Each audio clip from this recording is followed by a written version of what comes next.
Après des mois d'attente et plusieurs décennies qui la séparent de sa prédécesseur, j'ai l'immense plaisir aujourd'hui de vous présenter sur Tescars la nouvelle R5. On va parler un petit peu de dimension, de couleur et ensuite on parlera design. C'est parti! Basée sur la plateforme Ampere Small, la nouvelle R5 mesure 1,50 m de haut pour 1,77 m de large. Elle est longue de 3,92 m, l'empattement est de 2,54 m, son diamètre de braquage est de 10,30 m. Au niveau du poids, sachez que la batterie pèse environ 300 kg pour un poids total de 1450 kg sur la balance. Au niveau coloris, il y aura 5 teintes au lancement, dont les deux iconiques jaune pop, comme celle que vous voyez devant vous, et aussi vert pop, inspiré de deux couleurs qui étaient au catalogue dans les années 70. Il y aura également le biton possible sur Iconic 5, avec, comme vous le voyez ici, le toit noir. Et enfin, il y aura 5 versions d'ici 2025, avec notamment celle intitulée Roland Garros. Et on passe, comme promis, tout de suite au design. Avec une signature lumineuse composée de deux rectangles au coin arrondi, c'est là où se trouvaient en fait les antibrouillards de la R5 Turbo de jadis. Entrée d'air évidemment ici, avec les capteurs sur cette version Iconic 5. Vous avez aussi ici un motif flottant qui est en fait du même effet rectangulaire. C'est gravé dans la vitre des projecteurs LED. Le drapeau français pour souligner ce côté Made in France. Ensuite, on va parler un petit peu de ce qui se trouve ici sur le capot. C'est un indicateur de charge où se trouvait auparavant l'entrée d'air, à savoir qu'une barre est égale à 20% de batterie. Je ne sais pas si vous le verrez en image, mais en fait, cette peinture métallisée ressort énormément lorsque le soleil tape sur la carrosserie. On va parler maintenant un petit peu des jantes, qui sont de série sur toutes les versions en 18 pouces, avec une monte pneumatique 195 55 18. Ce sera des Continental pour l'été et Goodyear pour l'hiver. Le freinage est assuré par des disques de 296 mm à l'avant et 280 mm à l'arrière. Les roues auront des enjoliveurs en finition Evolution, des jantes noires sur la finition Techno, et ici, vous le voyez, ce sont des jantes diamantées noires avec un centre rouge. L'inscription 5, bien entendu, c'est très joli. Ensuite, ici, vous avez de nouveau le rappel du modèle avec un profil que j'adore. Un jonc coloré qui part en fait de la base du rétroviseur et qui parcourt le côté mais aussi l'arrière pour en fait revenir sur l'autre rétroviseur. Le pare-brise est acoustique. Ils ont fait un travail aussi au niveau de l'isolation du moteur pour le bruit. La vitre arrière, tout ce qui est vitrage arrière est surteinté. Et vous le voyez ici, j'aime beaucoup aussi vraiment ce côté légèrement musclé ici. Je trouve ça vraiment très très beau, bien réussi.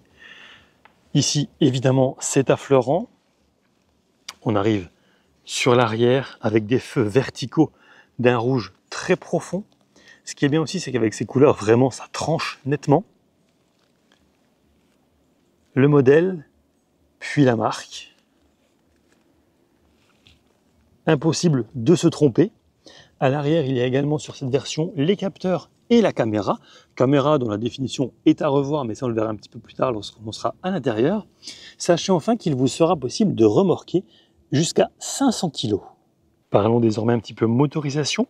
Au lancement, il n'y aura que la version 150 chevaux et 245 Nm de couple. Il y aura ultérieurement une version 95 et 120 chevaux associée à la batterie de 40 kWh. Cette version de 150 chevaux réalise l'exercice du 0 à 100 en 8 secondes et met 6 secondes 1 pour une reprise de 80 à 120 km/h. La vitesse maximale est bridée à 150 km/h. La consommation constructeur est donnée à 14,9 kWh. Autonomie d'environ 400 km grâce à la batterie lithium-ion de 52 kWh qu'il est possible de préconditionner. Batterie intégré évidemment au sein du plancher, ce qui lui confère évidemment un centre de gravité assez bas. Il y a aussi, et je vous en ai parlé tout à l'heure, un confort acoustique accru de par des rétroviseurs qui sont isolés par une mousse spécifique, mais aussi un moteur qui a 2 niveaux de filtration des bruits.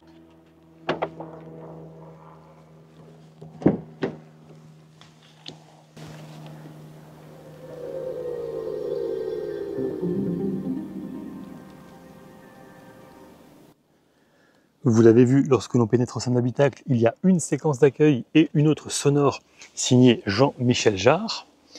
On va démarrer par la portière avec ici un revêtement très sympa qui évoque un petit peu le passé de la marque. Le réglage des rétroviseurs, des 4 vitres électriques. J'aime beaucoup aussi ça pour ouvrir la portière en noir laqué. Je trouve que c'est vraiment très très beau, très bien fini. En dessous, vous mettrez, je pense, une bouteille et 2-3 petites bricoles, mais pas beaucoup plus. Ensuite, on arrive tout de suite au siège en tissu gris rehaussé de jaune chiné. C'est juste magnifique, avec un grand 5 ici imprimé en jaune. La sellerie est en tissu recyclé à 100%. Sur cette version Iconiq 5, vous avez les sièges chauffants sur 3 niveaux. Le volant est également chauffant. Et vraiment, c'est hyper qualitatif. Le clin d'œil rétro est, selon moi, réussi. Les tapis ont aussi leur inscription 5, électrique, donc boîte automatique, l'ouverture du capot. Ici, vous avez la commande My Safety Switch, que vous connaissez certainement si vous regardez les autres essais que j'ai fait au sein de la gamme Renault. Ça permet en 2 clics d'activer toutes les aides à la conduite ou alors de les sélectionner selon ses propres goûts. Ensuite, évidemment, la hauteur des phares, tout ce qui est lié au feu et au clignotant. Un très très beau volant qui offre une excellente prise en main par ailleurs. Alors justement, je vais m'installer à bord. On va mettre le véhicule sous tension en appuyant sur Power, voilà. Vous avez ici un bloc d'instrumentation rectangulaire, un volant multifonction qui est réglable en hauteur et en profondeur. À gauche, vous aurez principalement le paramétrage du régulateur de vitesse adaptatif. Ici, de l'autre côté, vous aurez le téléphone en Bluetooth, la commande vocale, naviguer dans les menus, le favori. Ici, ça vous permet aussi de changer un petit peu l'affichage. Il y a 5 vues différentes. Et puis, la commande du Multisense pour en fait changer de mode de conduite, confort, éco, sport ou perso. Ensuite, ici, vous avez un grand écran de 10 pouces sur toutes les versions. Ça fonctionne sous Android Automotive sur les finitions Techno et Iconiq 5. Ce système d'exploitation permet en outre d'accéder à plus de 50 applications,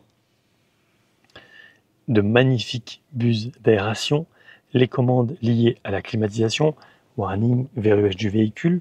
En dessous, vous avez un petit rangement à côté duquel vous retrouvez la commande du frein à main et auto hold. Plus bas, 2 prises USB-C, une prise 12 volts, donc un chargeur allume-cigare, un chargeur par induction. Ici, encore un rangement qui peut être optimisé ou divisé en 2, naturellement.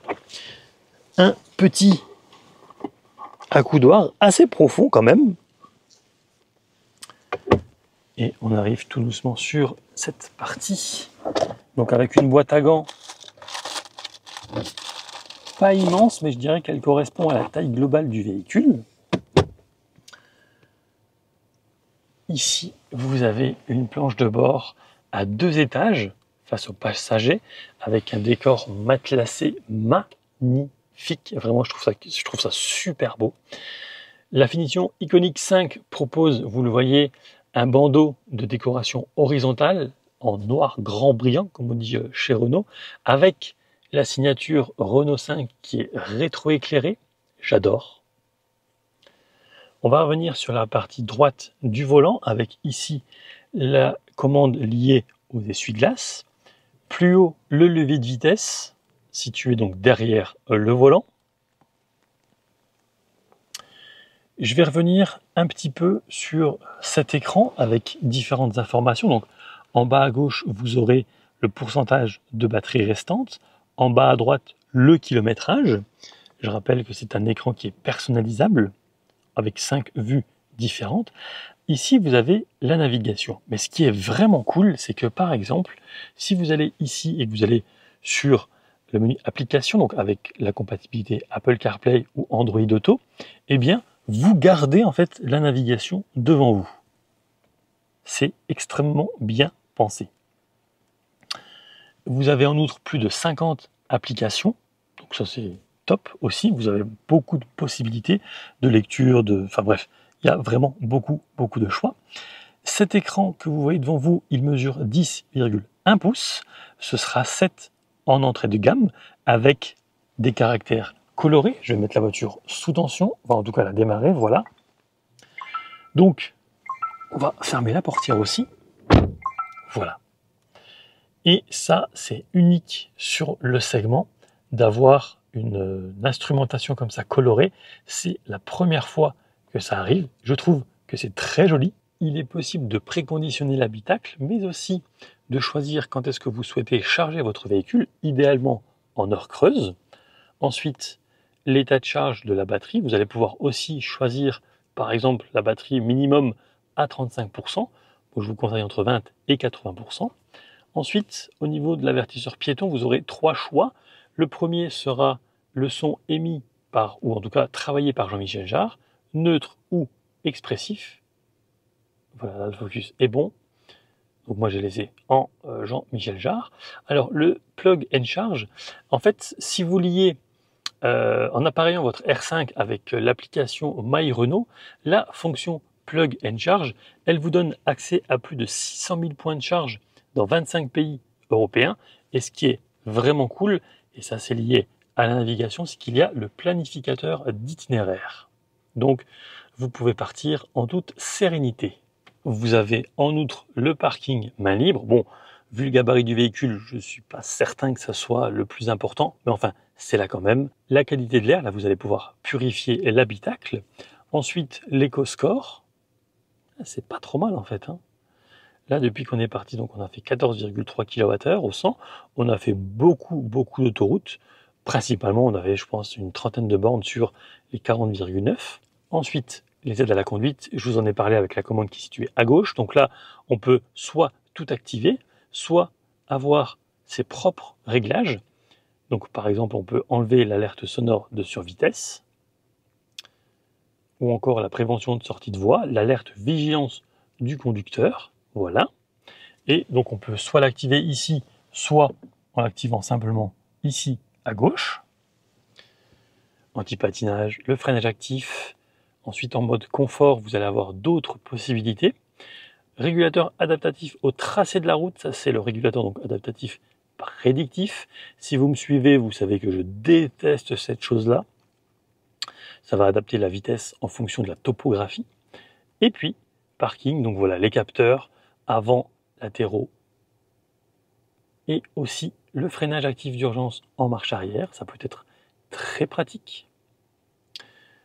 Le menu lié au véhicule, donc l'accès, par exemple le verrouillage auto des portes lorsque vous démarrez la conduite. L'accueil, ce sera par exemple le son à l'ouverture de la portière. L'essuie-glace qui va s'activer lorsque vous enclenchez la marche arrière. Le focus a un peu de mal quand même, hein. Hop. Ensuite, au niveau de l'habitacle, là, ce qui est vraiment cool, par exemple, le volume de clignotant. Alors, je vais vous montrer. Je vais vous faire écouter plutôt.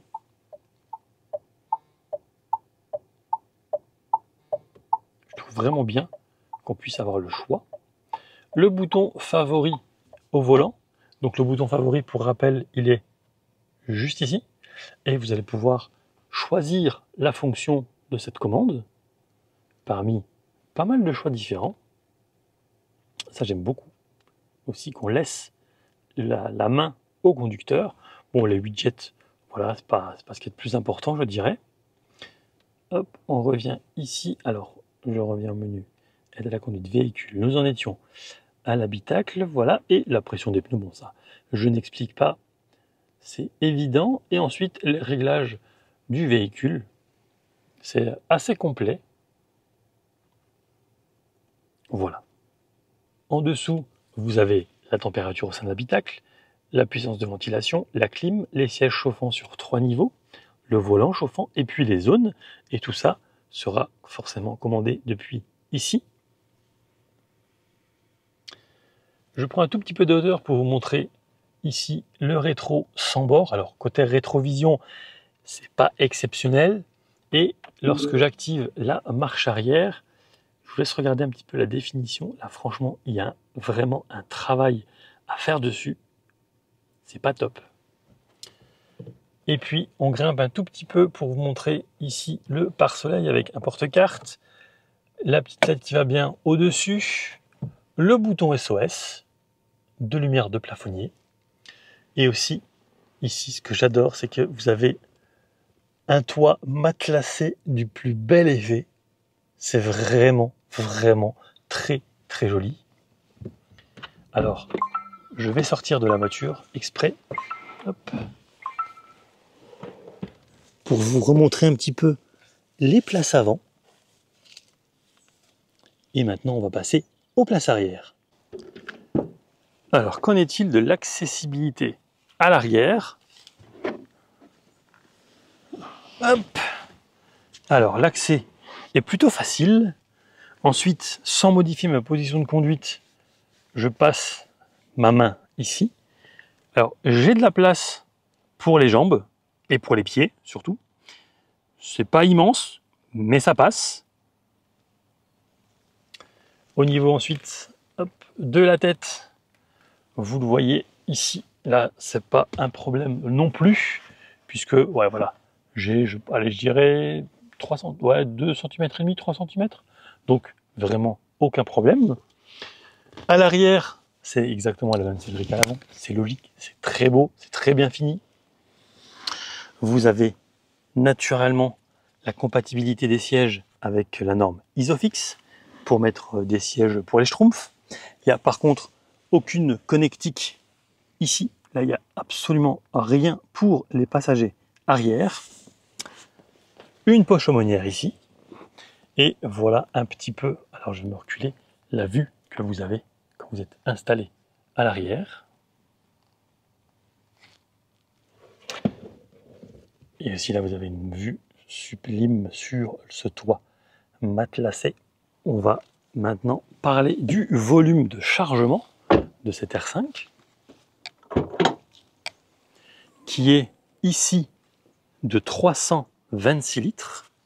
Alors, est-ce que c'est facile de rabattre la banquette arrière? On lève ça, oui. Effectivement, très facile.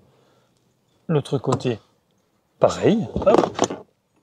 Alors pour vous donner un aperçu plus concret de ce volume de chargement, voilà. Donc là, on est à un total de 1106 litres. Je vous montre aussi un petit peu la profondeur. Et je vais aussi enlever les bagages pour que vous ayez une vue dégagée et propre de ce coffre. Voilà ce que ça donne concrètement une fois que la banquette arrière est rabattue et que tout est enlevé, à l'exception du kit de premier secours et du câble. Et ce qui est bien aussi, c'est que là, vous avez encore du rangement et c'est vraiment profond. Vous avez aussi 19 litres de rangement répartis au sein de l'habitacle. Allez, maintenant, on va rouler. Au niveau des batteries, vous aurez deux possibilités. 40 kWh avec environ 300 km d'autonomie pour les moteurs 95 et 120 chevaux et 52 kWh, comme c'est ici le cas, pour une autonomie d'environ 400 km. Le chargeur bidirectionnel de 11 kW est de série sur toutes les versions avec les technologies V2L et V2G. C'est-à-dire qu'avec la V2L, vous allez pouvoir brancher des appareils électriques de 120 volts jusqu'à 3700 watts. Et avec le V2G, vous pourrez réinjecter de l'électricité dans le réseau et donc faire des économies. La batterie de 52 kWh se recharge de 15 à 80% en 3h13 sur du courant alternatif. Et il ne lui faut que 30 minutes en courant continu pour la version forte de 150 chevaux. Au niveau des accessoires, sachez que le rangement central avec différents motifs pour celui-ci peut avoir un couvercle lui aussi personnalisable. Vous pouvez en outre avoir l'embout du levier de vitesse au volant qui peut ressembler à un tube de rouge à lèvres ou encore un panier tressé en osier pour y mettre sa baguette, et ça je trouve que c'est très pratique, ça vous évite d'avoir des miettes ou de la farine sur les sièges. À l'extérieur, on peut personnaliser sa R5 avec des stickers sur les toits et les portes avant, Number 5 en rouge ou noir et Unlimited 5 en or ou gris. Enfin, sachez que le véhicule est assemblé à Douai, le moteur fabriqué à Cléon et ce sans terres rares. Le bac de batterie, il est produit en France également et 75% des fournisseurs sont à moins de 300 km. Si la batterie est aujourd'hui produite en Chine, l'idée est qu'elle provienne de Douai à l'horizon 2025. L'ambiance de nuit de cette nouvelle Renault 5.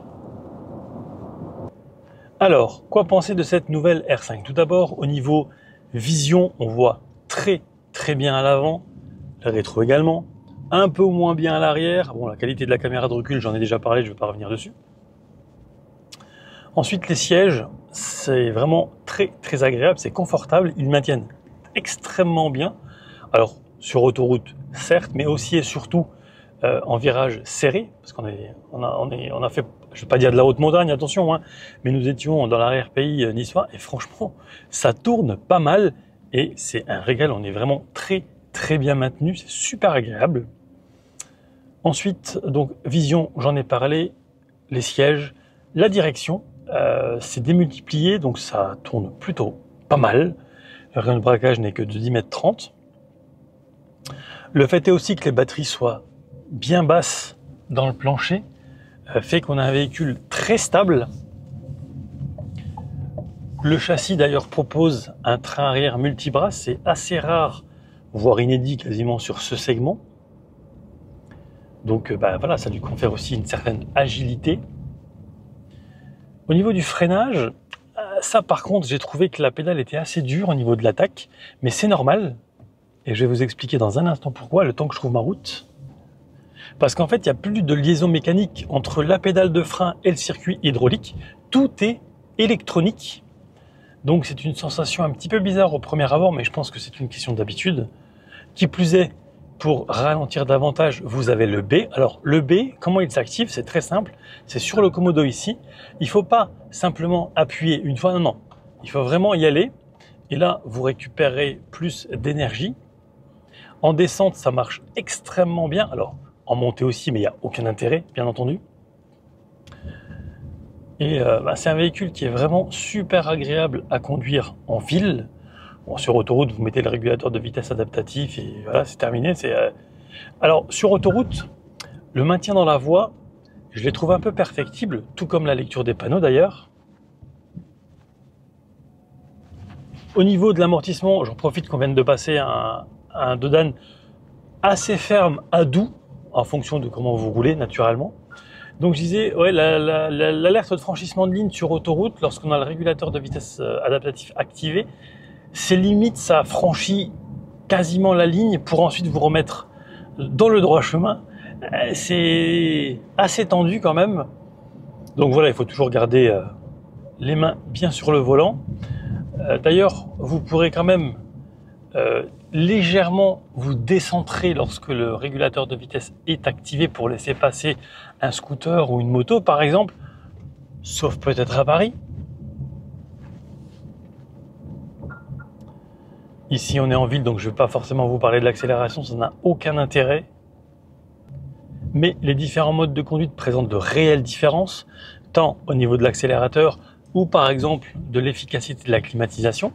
50 km/h, j'active le B, j'ai personne derrière, voilà, 45, 38, 30, voilà, 26, donc c'est vraiment efficace.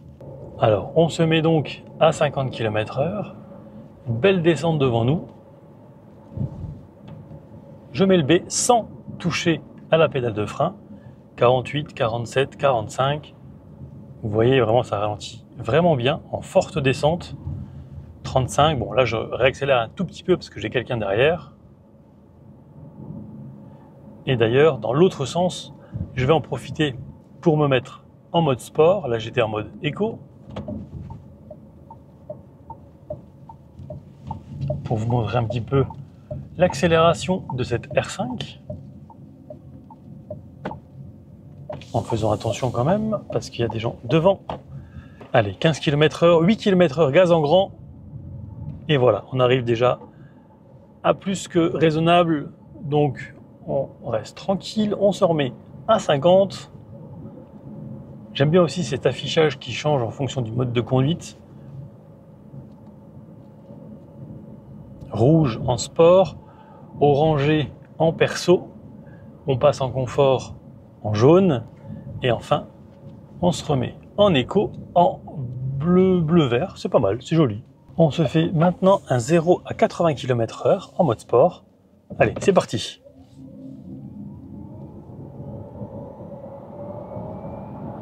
Et voilà, c'est déjà fait. Ça reste assez linéaire, il n'y a pas de coup de pied au derrière. J'en profite également pour vous parler de la prise en main du volant. Impeccable, vraiment c'est super agréable que ça soit comme ça. La préhension du volant est vraiment super sympa. Bon, moi j'ai plus l'habitude de rouler comme ça, forcément ça pose aucun problème. Les clignotants, vous l'avez vu, on peut régler même leur intensité sur 3 niveaux. Et le klaxon, ça va, c'est pas ridicule. Je vais maintenant essayer d'activer l'avatar perso, qui est un assistant virtuel qui réagit en fait à la commande vocale pour changer par exemple de mode de conduite, programmer une charge et bien d'autres choses. Ça fonctionne aussi grâce à ChatGPT. Hey Renault, it's cold today. Okay, I've raised the temperature by 1 degree. Hey Renault, what do you think about stairscars.com? According to ChatGPT, Tesco.com is a well-established online grocery platform offering a wide range of products and convenient delivery services. Bon, on va dire que mon anglais n'est pas terrible. D'ailleurs, ici, vous le voyez, c'est une version en anglais, mais il y aura plus de 20 langues différentes et bien entendu le français. Allez, nous, on est reparti avec une batterie pleine. En passager, c'est aussi super agréable. Il y a énormément de place pour les jambes. Je trouve que l'avant est très joli, mais ça, c'est à l'appréciation de chacun, bien entendu.